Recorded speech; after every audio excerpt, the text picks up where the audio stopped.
Heureux de vous retrouver, soyez les bienvenus pour ce premier numéro de rentrée d'International. Nous avons choisi cette semaine de traiter de la crise migratoire, les 300 000 personnes qui ont tenté de traverser la Méditerranée, les quelques 3 000 morts, dont Ilan, cet enfant dont l'image fait actuellement le tour du monde.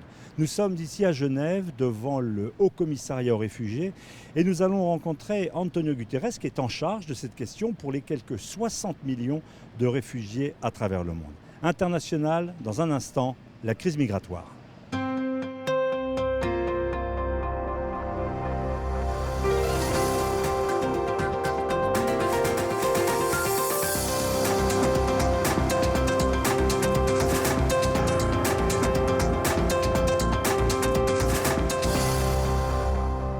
Voilà, je vous accueille à l'intérieur de ce bâtiment du Haut Commissariat aux réfugiés à Genève.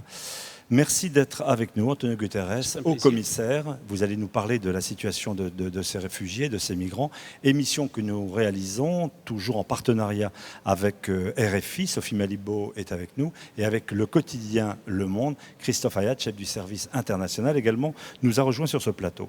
Peut-être avant de parler de chiffres, de situations, une image. Cette image qui fait actuellement le tour du monde, qui fait la une des journaux de cet enfant Hayat, 3 ans, retrouvé noyé, une image qui bouleverse l'opinion publique. Comment vous, le haut-commissaire, avez-vous réagi à cette image ? Naturellement avec douleur, mais surtout avec une énorme frustration. Pensez qu'une famille syrienne qui a vu sa maison détruite, qui a vu des membres de la famille tués ou des amis, des voisins tués, qui a dû fuir dans des circonstances extrêmement dangereuses et qui aspire à trouver une nouvelle vie en Europe.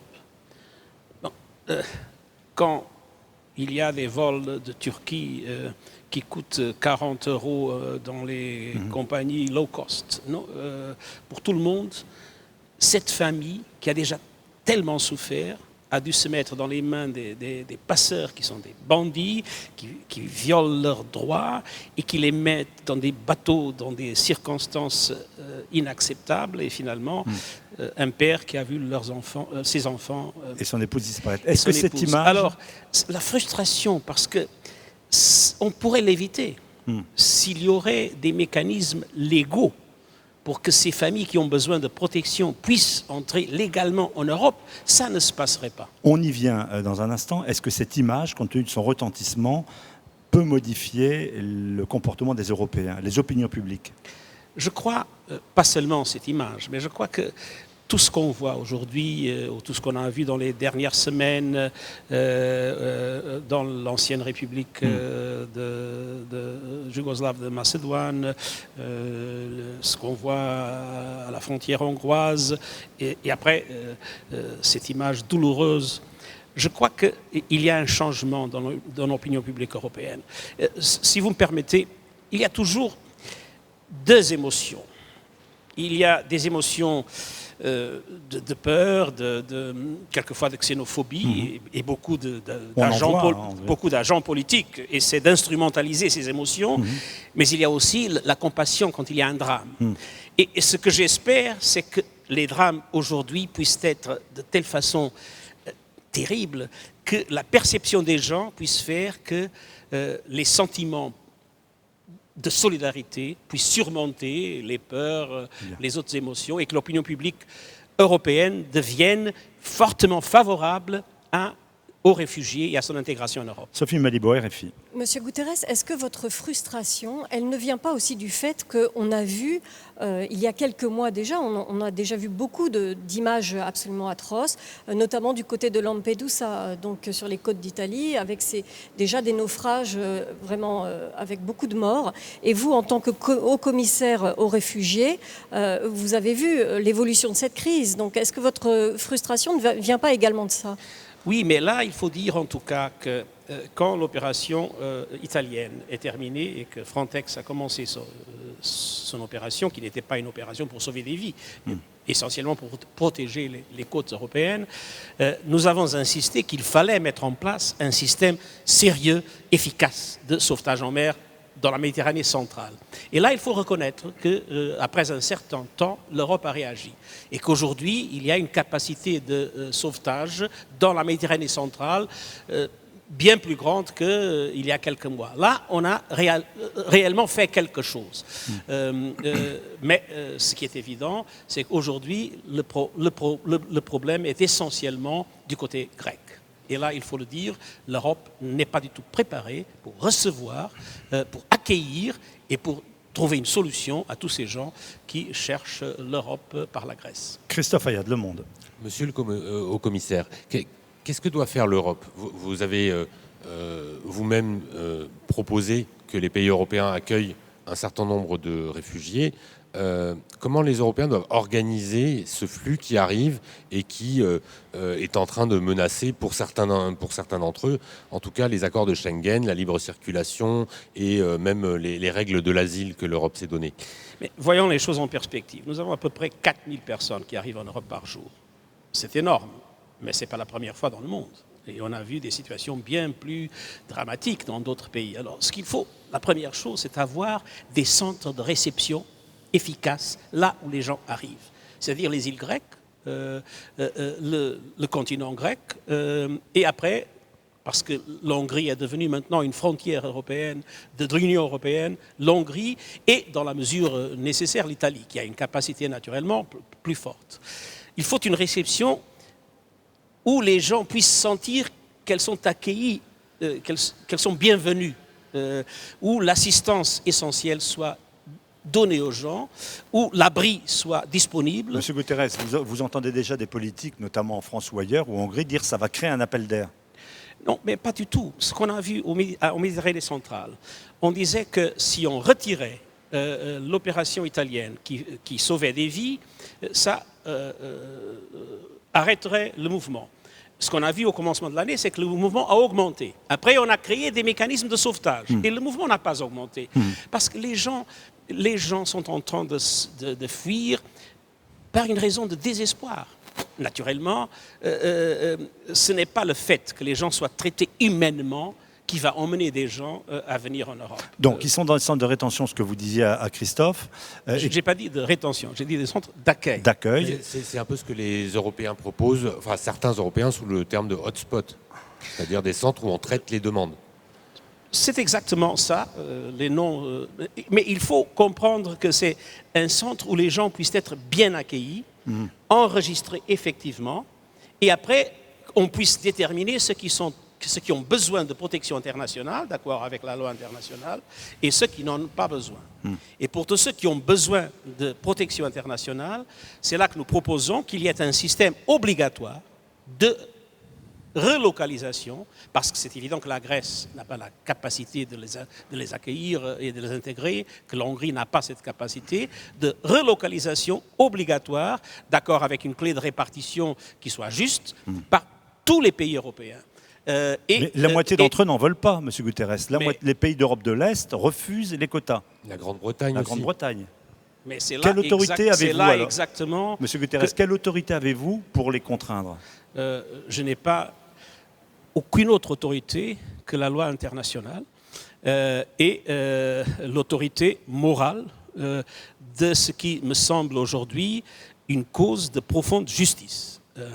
Ces gens ont besoin de protection, c'est le devoir de tout le monde qui a des principes humanistes de les recevoir. Et j'espère que les opinions publiques européennes iront obliger les gouvernements à le faire. Monsieur Guterres, est-ce que vous parlez de quotas à proprement parler? Le président de la République française n'a pas employé ce terme. Est-ce que vous estimez que cette répartition, ce sont des quotas? Bon, les noms ne comptent pas. Une clé de répartition, c'est une quota. On peut naturellement utiliser n'importe quel mot.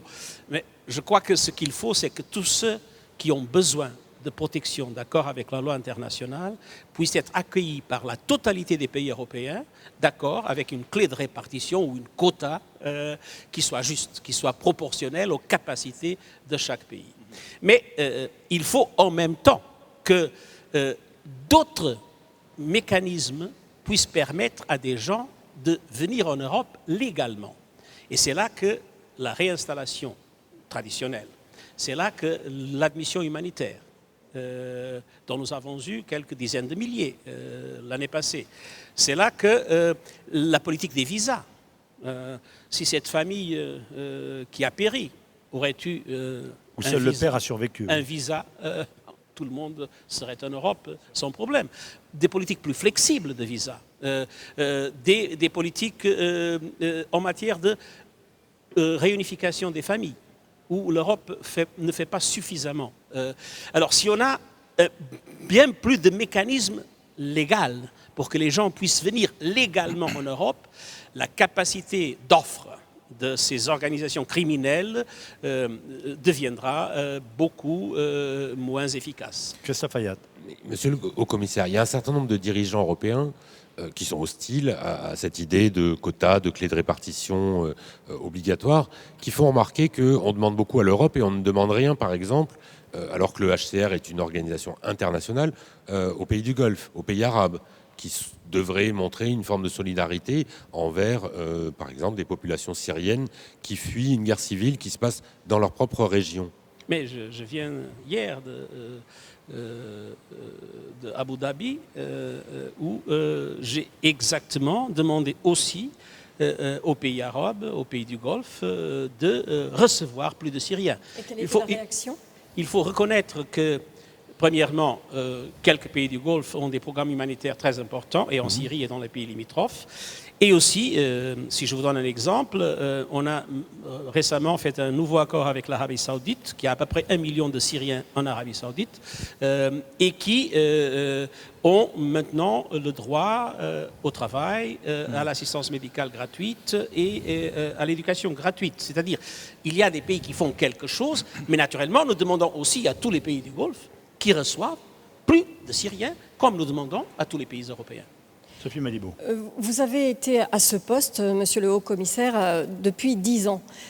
Comment se fait-il, selon votre analyse, comment se fait-il que maintenant il faut des quotas obligatoires ? Il y a déjà eu des crises migratoires par le passé et il n'y avait pas eu cette question de devoir contraindre à prendre des réfugiés, ça s'était passé autrement. Qu'est-ce qui a changé ? Premièrement, nous avons toujours dit que le système européen d'asile, tel qu'il s'est développé lentement dans les dernières années, était profondément dysfonctionnel. C'était un système d'asile à la carte, essentiellement, comme vous le savez. Et d'ailleurs, si aujourd'hui nous avons ce que nous avons, c'est en large mesure grâce à des décisions historiques de la Cour européenne des droits de l'homme.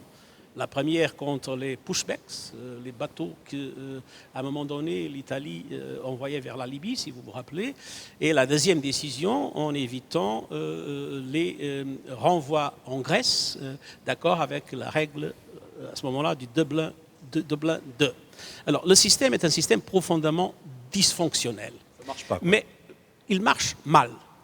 Et il marche d'une façon qu'un certain nombre de pays font l'essentiel de l'effort. Et un grand nombre d'autres font un effort presque inexistant. Et il faut dire que, notamment en ce qui concerne les Syriens, des pays en particulier, l'Allemagne et la Suède, ont fait une remarquable contribution pour une solution du problème de ces familles, de ces milliers de familles qui cherchent l'abri européen.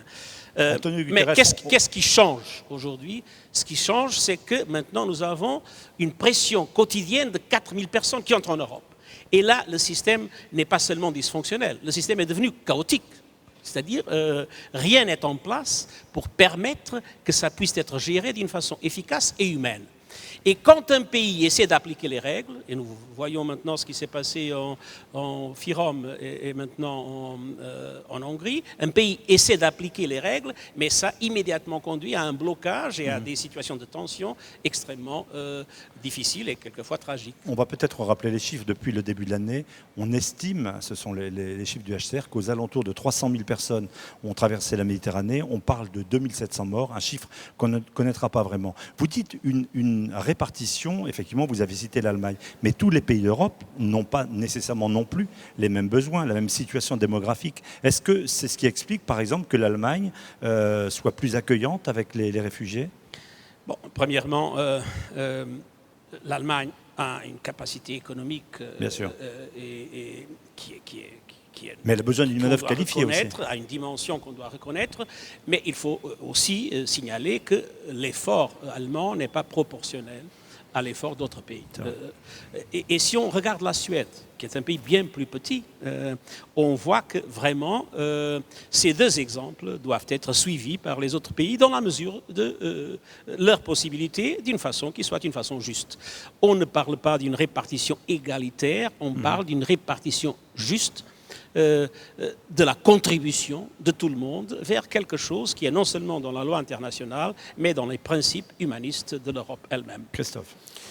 Est-ce que vous êtes choqué que l'Europe discute entre elles de ses moyens, de qui doit accueillir qui doit payer quoi, et alors que vos propres programmes de financement au Proche-Orient, où des pays comme le Liban, la Jordanie, la Turquie accueillent un nombre de réfugiés bien plus important que n'en sont arrivés cette année en Europe, ou sur toute l'Union européenne, et vous avez du mal à boucler des budgets dans les camps, pour les écoles. Je crois que la rentrée scolaire s'est assez mal passée.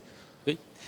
Nous avons dans le monde à peu près seulement 2/3 des enfants réfugiés dans des camps qui ont accès à l'école primaire et quelquefois de très mauvaise qualité, parlons franchement, et seulement 1/3 pour l'école secondaire. Dans le cas syrien, pour les réfugiés syriens, seulement 1/3 a accès à une éducation formelle. Il y a après d'autres qui ont une éducation informelle, mais qui est plutôt un mécanisme de protection qu'un véritable mécanisme d'éducation. Alors, c'est vrai, les programmes d'appui aux réfugiés dans les pays limitrophes de la Syrie sont aujourd'hui, et on parle de à peu près 200 organisations qui travaillent ensemble avec nous et avec les gouvernements de la région, sont aujourd'hui assurés à 40%. Et plus dramatique, le programme en Turquie, et la Turquie est le pays d'exode le plus massif vers l'Europe, le programme en Turquie sont appuyés à 21% des besoins. Ça vous démontre qu'il y a effectivement une situation qui est une situation tragique. Beaucoup des gens qui sont en train de partir, ils partent parce qu'ils n'ont plus d'espoir vis-à-vis de la Syrie, mais aussi parce que leurs conditions de vie sont devenues extrêmement dures. C'est ça l'explication de l'afflux massif de cet été, enfin depuis le début de l'année, c'est-à-dire cette diminution des moyens dans l'accueil des réfugiés syriens, je parle du cas syrien, notamment au Liban et en Turquie. Je crois que ce double effet, perte d'espoir en ce qui concerne une solution politique en Syrie, et perte d'espoir qu'il y ait des conditions de vie acceptables dans les pays d'accueil, ce double effet est responsable pour la plupart des départs des Syriens. Après, il y a d'autres situations. Il y a les Afghans, où l'aggravation de la situation en Afghanistan et les difficultés de l'économie iranienne ont contribué à ça.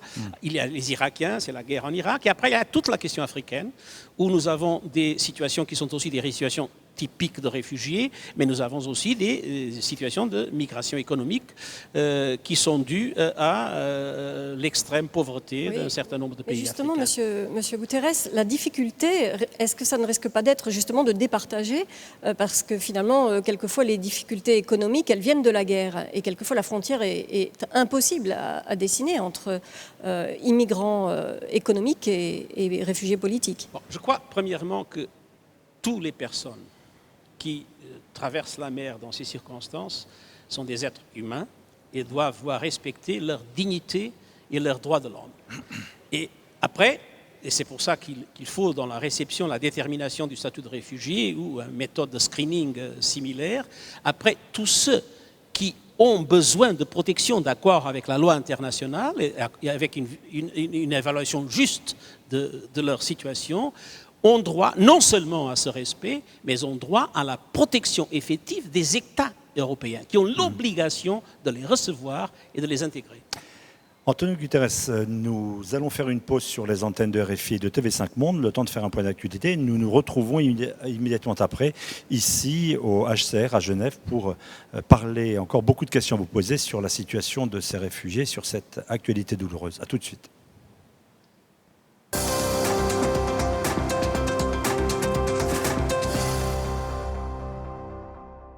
Retour international, nous sommes à Genève, au Haut-Commissariat aux réfugiés. Notre invité aujourd'hui, Antonio Guterres, merci d'être avec nous. Haut-Commissaire aux réfugiés, nous parlions avant cette pause de la question, en effet, de l'afflux migratoire, de la situation des réfugiés. Question de Sophie Malibaud de RFI. Monsieur Guterres, vous avez parlé de l'accueil, de la nécessité d'accueillir au moins 200 000 réfugiés en Europe. Est-ce que vous pourriez préciser à quoi correspond ce chiffre, sur quelle durée, venant de quel pays? Et pour aller dans quel pays éventuellement? Je n'ai pas parlé d'accueil, j'ai parlé de relocalisation. C'est-à-dire si on a des centres de réception, et si dans ces centres de réception, on détermine qu'il y a un certain nombre de personnes qui ont besoin d'être accueillies en Europe, d'accord avec la loi internationale, parce qu'ils ont besoin de protection internationale. Alors, l'estimation que nous avons de ces besoins de relocalisation à partir des centres de réception vers les pays européens, et dans notre perspective, tous les pays européens devraient contribuer à cet effort. Nous estimons que pour la période que la Commission... pour laquelle la Commission avait proposé au commencement 40 000 personnes, vous vous rappelez, dans le programme qui a été approuvé au Conseil européen, nous pensons que probablement les besoins seront de l'ordre de grandeur de 200 000. En ce moment même. Mais jusqu'à la fin de 2016. Mais ça ne correspond pas à tous les gens que l'Europe doit accueillir, parce que la réinstallation à partir des pays d'asile, parce que les visas qui soient octroyés, parce que les autres formes d'appui que les pays européens puissent donner s'ajoutent à cette relocalisation qui, à notre avis, doit être obligatoire et doit correspondre à la clé de répartition, la quota dont on avait parlé. Monsieur Guterres, ça fait plusieurs fois depuis le début de cette émission que vous parlez, que vous utilisez le mot obligatoire pour ces réinstallations. On voit, par exemple, en Hongrie, où on tente de s'encapsuler, c'est-à-dire de construire un mur. On écrit à l'encre indélébile, ça rappelle d'assez mauvais souvenirs, des numéros sur le bras des gens. Obligatoire, ça veut dire quoi? C'est un souhait. Qui peut obliger ces pays d'Europe à jouer le jeu que vous évoquez ici? Mais je crois qu'exactement la Hongrie serait un des pays qui aurait le plus grand bénéfice avec ce système. Parce que ça voudrait dire Est-ce que vous avez des dirigeants hongrois au téléphone, par exemple? Nous avons un contact régulier avec la Hongrie. D'ailleurs, vous avez avec la Hongrie une relation... un rapport affectif très fort. N'oublions pas que la première grande opération de l'HCR, après la fin des opérations relatives à la Deuxième Guerre mondiale, la première grande opération de l'HCR a été les réfugiés hongrois de 1956, si je me rappelle bien. Et vous nous dites que ça ça serait bien pour la Hongrie. Permettez-moi, ça c'est très important. À ce moment-là, 200 000 Hongrois ont été reçus en Autriche et en Yougoslavie. Et à ce moment-là, en 4 mois, 140 000 ont été relocalisés de l'Autriche vers d'autres pays européens, y compris même des pays hors de l'Europe. Ça montre, quand on parle de relocaliser 200 000 personnes, on ne fait rien de plus que ce que l'Europe a déjà fait quand les Hongrois en ont besoin. Et c'est pour ça que je crois que le peuple hongrois lui-même va faire comprendre à ses dirigeants qu'il faut avoir un rôle positif dans ce contexte et que cette relocalisation permettra exactement à la Hongrie d'avoir des conditions de réception des réfugiés sans que ça puisse se transformer dans un poids que la société hongroise ne pourrait pas accepter. Et que ce serait une opportunité. Parce qu'on relocaliserait vers les autres pays européens. Mais est-ce que vous pensez que la Hongrie est capable de bouger sur ce dossier? Il y avait même cet argument du président hongrois qui était de dire qu'il ne pouvait accueillir par exemple que des chrétiens. Qu'est-ce que vous pensez de ce genre d'argument? Est-ce que vous pensez qu'ils peuvent... Une question clé dans... la protection des réfugiés, c'est que la protection des réfugiés doit respecter strictement un principe de non-discrimination, ni politique, ni d'ethnie, ni de religion. Ça, c'est évident. Mais ce que ce mécanisme de répartition permettrait, ce serait exactement à la Hongrie d'avoir un quota de personnes qui resteraient en Hongrie, qui serait bien plus réduit que l'afflux énorme que maintenant la Hongrie doit subir parce qu'il n'y a rien en place. Et c'est pour ça que je disais, quand un pays essaie de mettre en place quelque chose d'accord avec des règles qui ne sont pas respectées dans l'ensemble de l'Europe, ce pays crée des problèmes et des difficultés à lui-même. Et c'est ce qui se passe aujourd'hui en Hongrie, où nous avons des situations extrêmement difficiles à gérer. pour que l'on comprenne bien, cette émission à nouveau est diffusée en radio ou en télévision dans le monde entier. Compte tenu de situations d'urgence ailleurs, les Européens actuellement sont focalisés par cette situation, par cette arrivée massive, mais ce n'est pas la crise migratoire la plus grave de la planète actuellement. Non. Premièrement, 86% des réfugiés sont dans le sud, le tiers-monde. Dans des pays émergents, comme on dit. Des pays en voie de développement. En voie de développement. Beaucoup d'entre eux, malheureusement, n'émergent même pas émerger, parce que ce sont... Dans des pays pauvres. N'oublions pas que il y a des réfugiés en RDC. C'est-à-dire l'RDC qui est un pays dans une situation extrêmement difficile.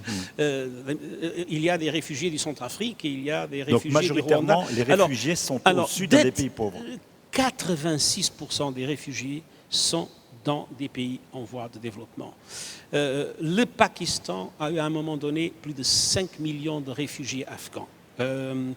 Alors, ce qu'on voit aujourd'hui, 4000 personnes qui arrivent par jour en Europe, c'est un problème très sérieux. C'est quelque chose qui exige une réponse solidaire et d'émergence, mais à l'échelle de la planète, ce n'est pas une des plus grandes crises que nous avons déjà eues. C'est une crise gérable si tout le monde se met d'accord pour un programme d'action commun. Quand Rajoy, le Premier ministre espagnol, dit que ça menace l'avenir de l'Europe, il est trop catastrophiste? Je crois que ce qui menace l'Europe, c'est le fait que l'Europe ne soit pas capable de mettre en place un système efficace de réponse. Est-ce qu'il y a un manque de courage politique de la part des pouvoirs en place qui sont effrayés par la montée des extrémismes et notamment par la montée des partis eurosceptiques, xénophobes, etc. C'est évident qu'il y a en Europe, comme il y a dans beaucoup d'autres pays dans le monde, des sentiments xénophobes. C'est évident que ces sentiments sont exploités et par quelques médias irresponsables et par quelques responsables politiques qui essaient d'en profiter. Mais je suis entièrement convaincu que c'est les dirigeants politiques, je dirais des grandes forces politiques européennes, assument aujourd'hui d'une façon courageuse qu'il y a des réfugiés qui sont des victimes de la terreur, pas des terroristes, qui sont des victimes, les premières victimes de la terreur. Je suis entièrement sûr que l'opinion publique européenne suivra.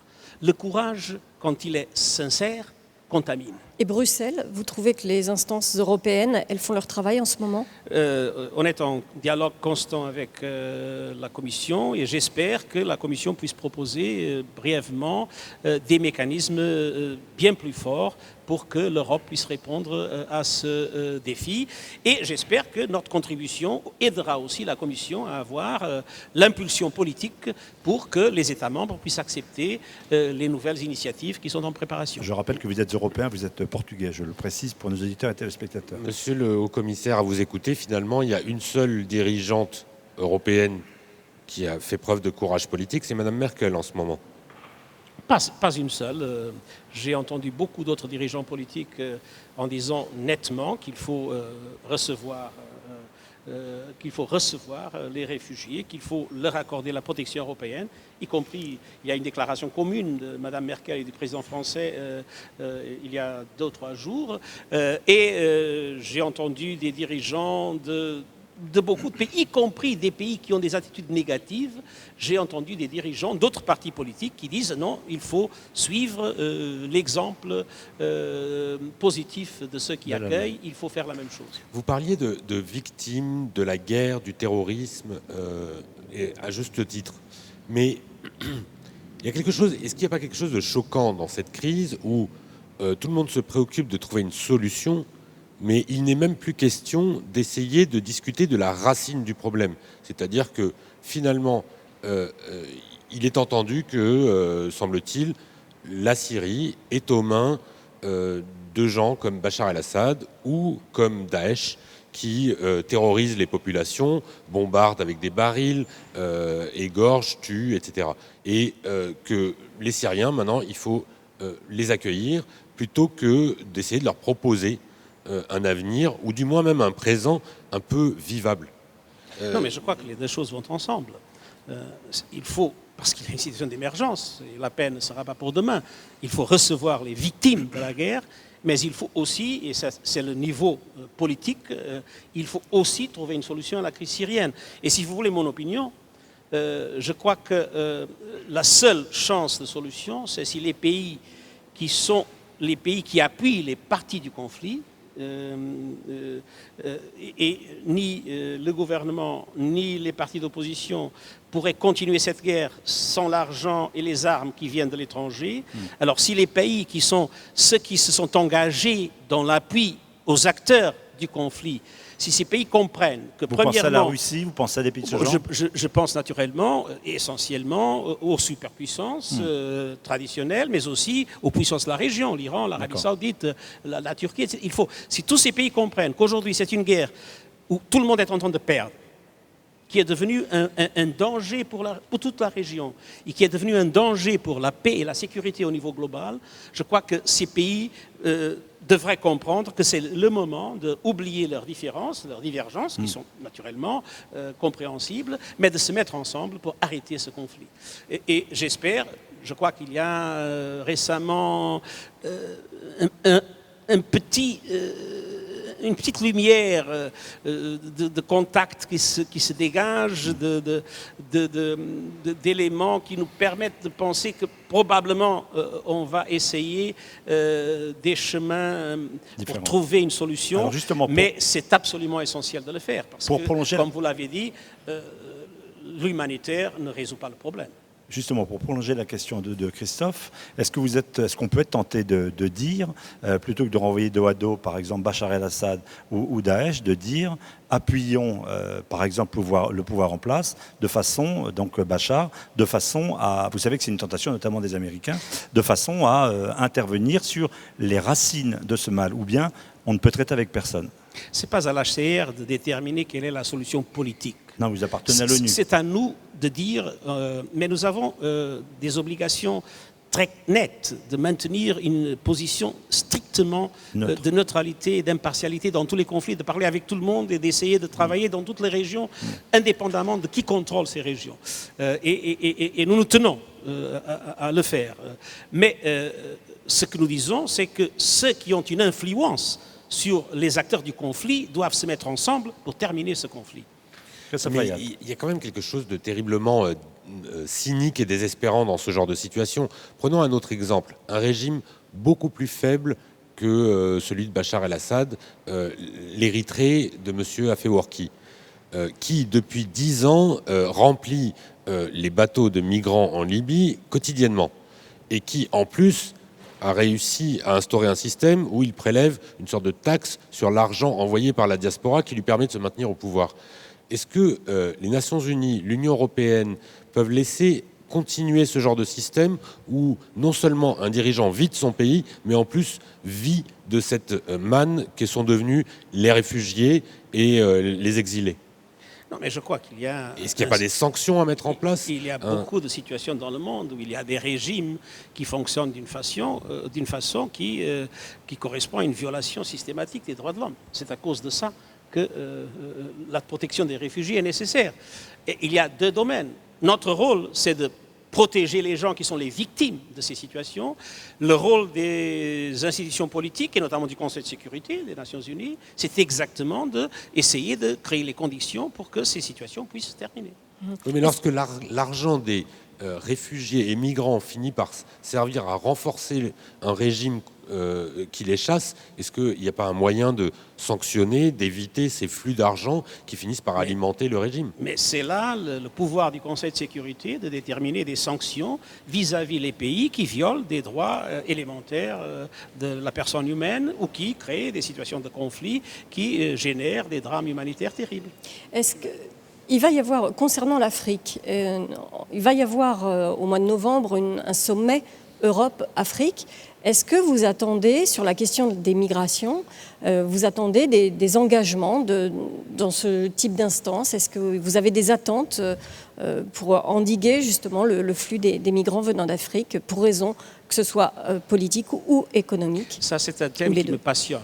J'ai co-présidé le premier sommet Europe-Afrique, qui était d'ailleurs une proposition de la présidence du Portugal et après organisée par la présidence portugaise à ce moment-là l'OAU, l'organisation africaine qui a précédé l'Union africaine. Et j'ai été toujours passionné par la coopération avec l'Afrique. Et ce que je pense, c'est qu'il faut là trouver une réorientation très poussée des mécanismes de coopération. Il faut premièrement plus de coopération entre l'Europe et l'Afrique, mais il faut aussi orienter cette coopération d'une façon qui puisse aider l'Afrique à offrir aux Africains des opportunités en Afrique. Et malheureusement, la plupart des politiques de coopération qui existent ne tiennent pas en compte la mobilité humaine. Quelquefois, elles sont même des facteurs de déplacement. Alors, j'aimerais bien voir une croissance importante de cette coopération euro-africaine, mais aussi de voir cette coopération s'orienter plus, ou s'orienter pour la première fois d'une façon décisive, vers cet objectif.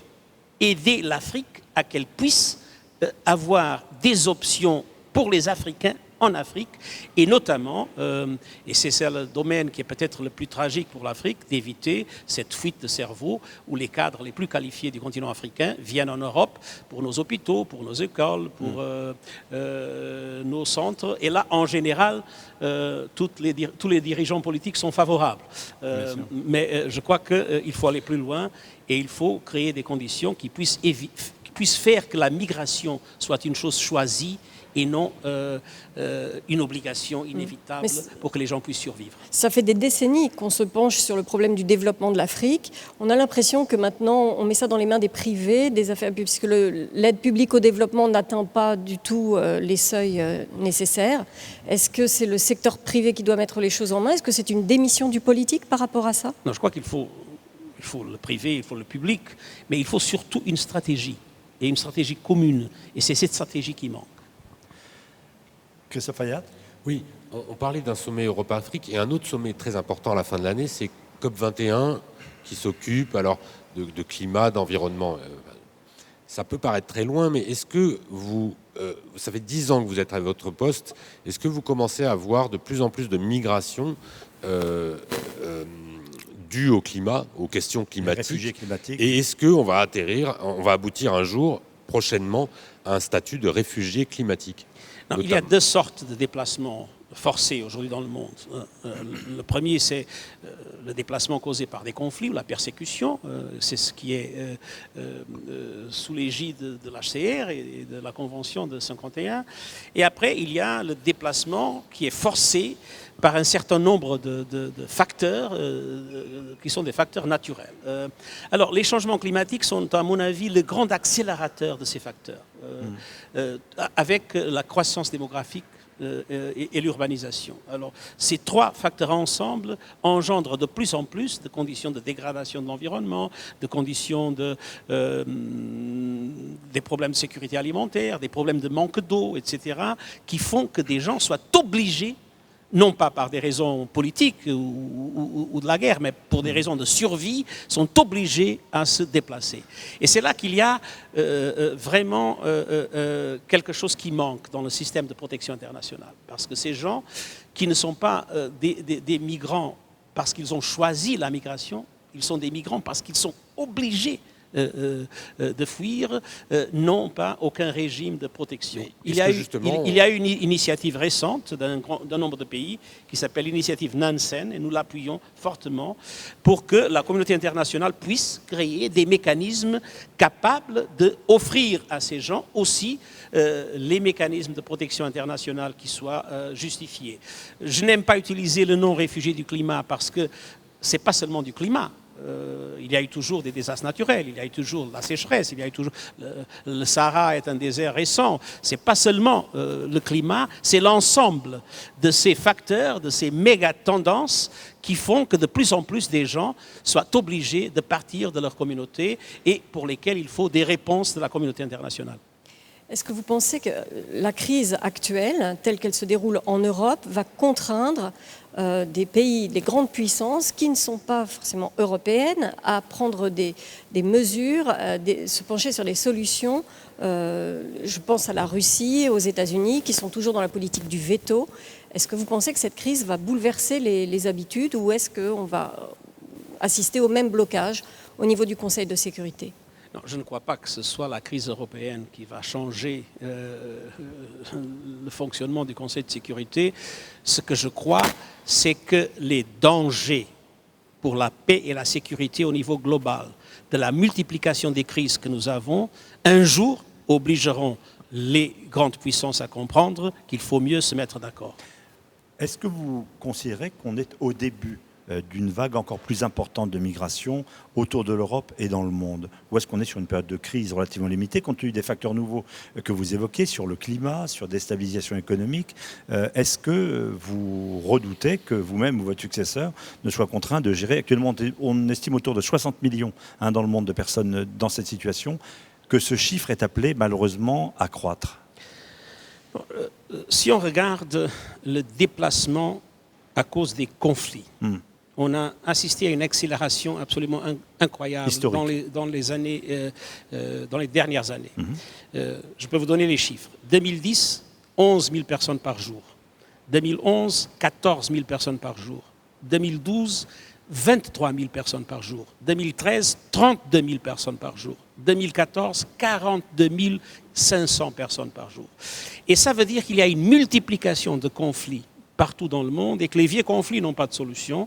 Et ça prouve que la capacité de la communauté internationale de faire la prévention des conflits et la solution des conflits n'est plus là, ou est très limitée. Nous n'avons jamais eu un système de gouvernance globale et moins encore de gouvernance démocratique, mais aujourd'hui même les rapports de force ne sont plus clairs. Je me rappelle de la guerre froide, les choses étaient claires. Je me rappelle de la période d'hégémonie américaine des années 90. Les gendarmes du monde, etc. Les choses étaient claires. Aujourd'hui, les choses ne sont plus claires. L'impunité et l'imprévisibilité sont partout. Et je crains que dans les années à venir, ça va devenir encore pire. Mais j'espère qu'à un moment donné, notamment dans l'évolution vers un monde multipolaire, on trouvera des mécanismes multilatéraux pour être plus efficaces. Vous prolongez les chiffres que vous nous donniez? Vous prolongez les chiffres que vous nous donniez de 2017-2020? J'espère que les choses, à un moment donné, puissent commencer à changer. Mais si on regarde le monde d'aujourd'hui, c'est évident que la capacité d'éviter les conflits et de les résoudre rapidement n'est plus là. Oui, vous parliez d'un certain nombre de conflits et vous disiez que la prévention n'a pas joué son rôle. Qu'est-ce que vous pensez Il y a eu des interventions qui ont été menées par la France en Centrafrique, au Mali. Il y a eu des initiatives de régler le problème Boko Haram, notamment par une conférence à Paris. Il va y en avoir une autre. Est-ce que de ce côté-là, vous pensez que ça a permis d'endiguer le problème ou ça n'a servi à rien du tout? Non, je crois qu'il y a des interventions qui ont ou bien réussi à résoudre des problèmes ou au moins à les réduire dans leur impact. Et au Mali, on a vu ce qui se passait et au moins on a pu contenir cette évolution. Mais ce qui est clair pour moi, c'est que les conflits sont devenus plus complexes. Il n'y a plus une guerre entre deux pays ou un conflit entre un gouvernement et une opposition. Il y a dans le même environnement des troupes d'un gouvernement, quelquefois des troupes internationales, il y a des milices religieuses, ethniques, politiques, il y a des bandits, il y a des gens qui sont des bandits le matin et membres d'une milice l'après-midi, et ça rend aussi la résolution des conflits plus difficile. Même si on trouve une solution politique en Syrie, il y aura après des mouvements extrémistes qui, certainement, ne seront pas partie de la solution. Il faudra tenir compte et résoudre ce problème après. Mais, en tout cas, ce qu'on voit, c'est qu'avec cette perte de clarté dans les rapports de force, la capacité de trouver des solutions politiques est vraiment aujourd'hui très limitée. Antonio Guterres, merci de nous avoir accueillis ici à Genève, donc au Haut-Commissariat aux réfugiés. Vous nous décrivez un monde en crise, une crise qui malheureusement ne fait qu'empirer. Est-ce que ça condamne aussi l'Organisation des Nations Unies, dont vous êtes une agence? Ça ne marche plus, l'ONU, en prévention des crises? C'est évident que les Nations Unies, du point de vue politique, ne peuvent pas faire plus que ce que les États membres permettent. Merci d'avoir été avec nous. Merci à RFI et au Monde également de participer à cette émission. Excellente suite de programmes sur les antennes de RFI, de TV5 Monde. On se retrouve la semaine prochaine pour un autre numéro d'International.